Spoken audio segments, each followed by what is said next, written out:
Welcome to Sunnyside, the marijuana dispensary in downtown Chicago. You can almost miss its front door, discreet, brown brick.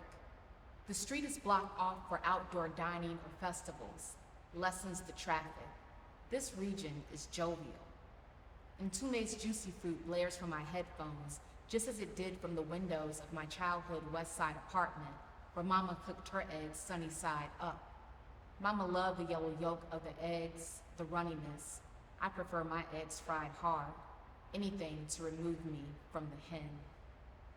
It was a sunny day in July when my mother came home dripped in sweat, wearing denim Daisy Dukes and a wife beater. She carried the switchblade in her hands and said, "I had to stab that motherfucker." She stabbed my sister's father for Pampers.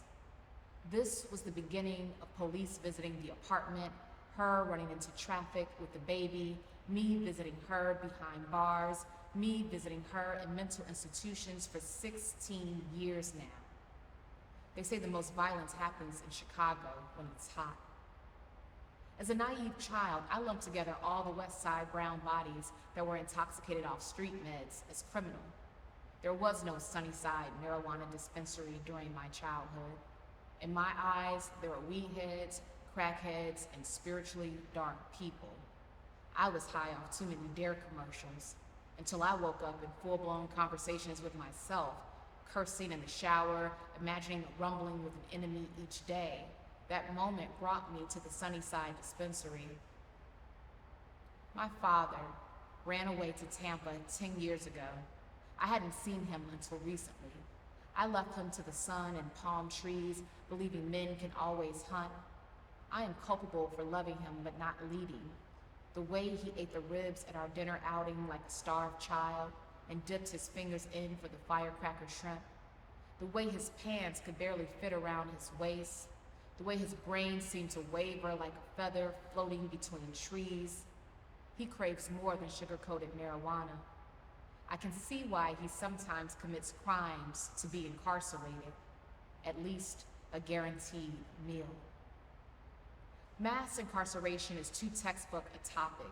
To speak of mass incarceration as my brother sits behind bars for activity that started off as a marijuana dispensary without the building and government seal of approval feels hypocritical.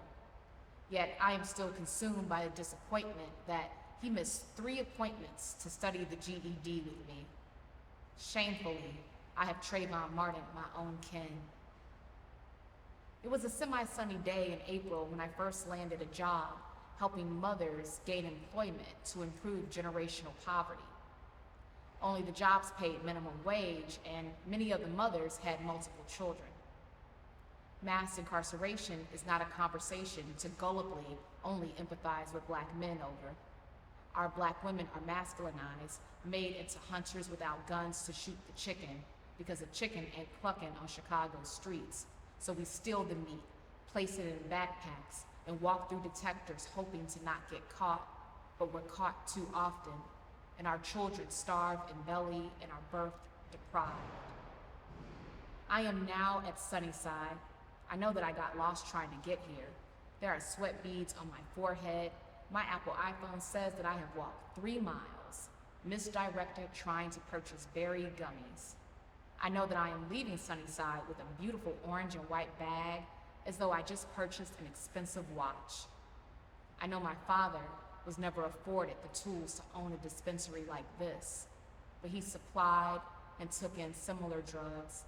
He has spent nearly every other year of his life incarcerated because of this. I grew up on the west side of Chicago, and Sunnyside is not a description fit for that environment of cold brown brick.